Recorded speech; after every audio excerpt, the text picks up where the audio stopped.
নমস্কাৰ welcome to জ্ঞান পোহৰ মই মানস পদ্ম ফুকনে আপোনালোকৰ ওচৰত অতি সহজকৈ আৰু কাহিনী আকাৰত কথাবিলাক দাঙি ধৰিবলৈ চেষ্টা কৰোঁ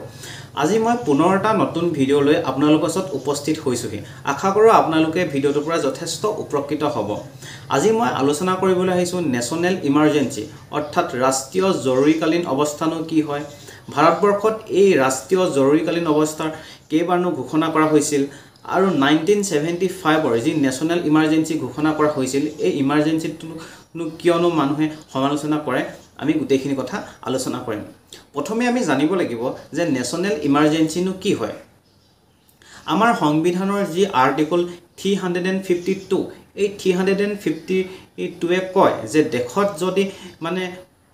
ওয়াৰ হয় এক্সটাৰ্নেল এগ্ৰেছন হয় আৰু যদি আৰ্ম ৰেবেলিয়ন হয় তেতিয়া কি কৰিব পাৰে দেশত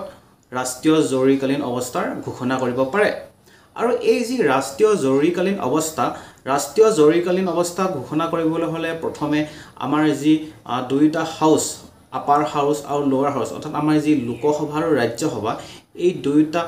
সভাতে এখন প্ৰক্লেমেশন অনাৰ পিছত অৰ্থাৎ মানে এখন জাননী সেই জাননীখন অনাৰ পিছত এমাহৰ ভিতৰত দুইটা হাউসৰ পৰা পাছ হ'ব লাগিব আৰু যদি পাছ হয় তেতিয়া কি হয় সমাহৰ কাৰণে দেখত এই যি নেশ্যনেল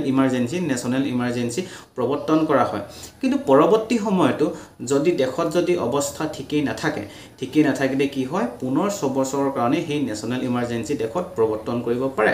কিন্তু প্ৰত্যেক সমাহৰ মূৰে কি কৰিব লাগিব সেই যি দুইটা হাউস আছে আমাৰ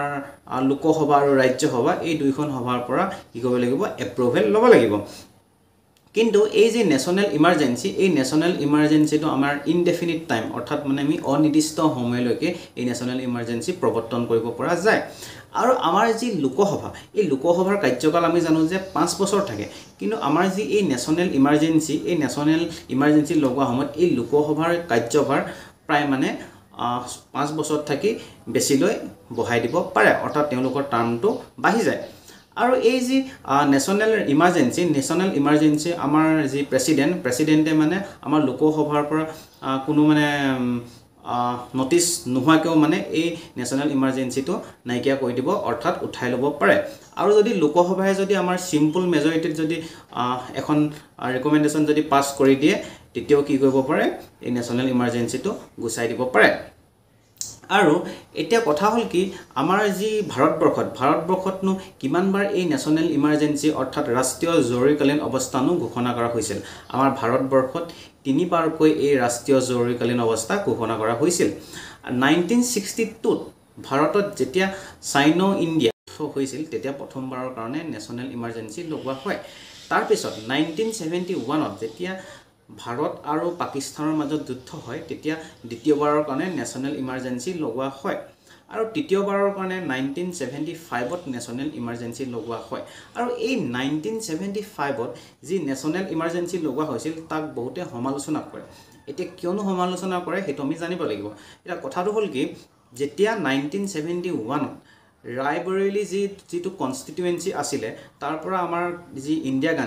গান্ধীয়ে মানে ইলেকশন খেলিছিল আৰু সেই তেওঁ অপজিটত আছিলে ৰাজনাৰায়ণ বুলি কোৱা এজন ব্যক্তি আৰু সেই ইলেকশনত ইন্দিৰা গান্ধী জিকে আৰু পিছলৈ তেওঁ প্ৰাইম মিনিষ্টাৰ হয় আমি সকলোৱে জানো কিন্তু কথাটো হল কি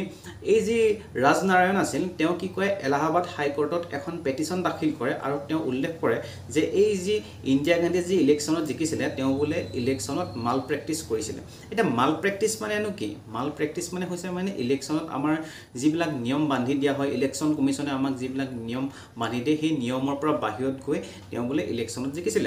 আৰু এলাহাবাদ হাইকোৰ্টে কি কৰে সেই ইন্দিৰা গান্ধীক দোষী সাব্যস্ত কৰি কয় যে এলাহাবাদ হাইকোৰ্টে ঘোষণা কৰে যে ইন্দিৰা গান্ধীয়ে 6 বছৰৰ কাৰণে ইলেকশন খেলিব নোৱাৰিব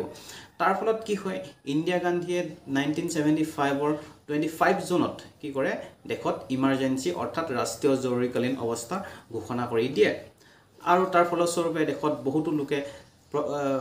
প্ৰতিবাদ কৰে আৰু এই যি মানে নেশ্যনেল ইমাৰ্জেন্সি হেতু সময়ত যে লগাইছিল সেই টাইমত কি হৈছিল মানে বহুতো মিডিয়া পাৰ্সনক তেওঁলোকে এৰেষ্ট কৰিছিল বুলি কোৱা হয় আৰু আমাৰ যি বহুতো লোকক নজবন্দী পৰ্যন্ত কৰোৱা হৈছিল আৰু এই যে ইমাৰ্জেঞ্চি তেওঁ ঘোষণা কৰিছিল আমাৰ যি তিনিটা ফেক্টৰ যে আছিল ৱাৰ হ'লে এক্সটাৰ্নেল এগ্ৰেছন হ'লে আৰ্ম ৰেবিলিয়ন হ'ব পাৰে কিন্তু কথাটো হ'ল কি সেই সময়ত মানে সেই যি 3 নম্বৰ যিটো টাৰ্ম আৰ্ম ৰেবিলিয়ন সেইটো সময়ত সেই আৰ্ম ৰেবিলিয়ন নাছিল এতিয়া আছিল ইণ্টাৰনেল ডিষ্টাৰবেন্স চ' ইন্দিৰা গান্ধীয়ে কি কৰিছিল তেওঁ ইণ্টাৰনেল ডিষ্টাৰবেন্স হৈছে বুলি দেখত তেওঁ সেই সময়ত কি কৰিছিল 1975ত কি কৰিছিল তেওঁ এই যি মানে নেশ্যনেল ইমাৰ্জেঞ্চি লগাই দিছিল ফলস্বৰূপে কি কৈছিল বহুতো মানুহে কৈছিল যে ইন্দিৰা গান্ধীয়ে বোলে নিজৰ চকীখন বচাবৰ কাৰণে এই নেশ্যনেল ইমাৰ্জেঞ্চি লগাইছিল বহুতে তেওঁক মানে সমালোচনা কৰিছিল আৰু তাৰ ফলস্বৰূপে কি হয় মানে 44th কনষ্টিটিউচনেল এমেণ্ডমেণ্ট 1978ৰ জৰিয়তে কি কোৱা হয় এই যি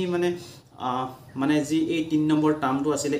ইণ্টাৰনেল ডিষ্টাৰবেন্সটো গুচাই কি কয় আৰ্ম ৰেবিলিয়ন অৰ্থাৎ কোনোবা ব্যক্তিয়ে বা যিকোনো মানুহে যদি মানে অস্ত্ৰ লৈ যদি বিদ্ৰোহ কৰে তেতিয়াহে মানে কি কৰিব পাৰিব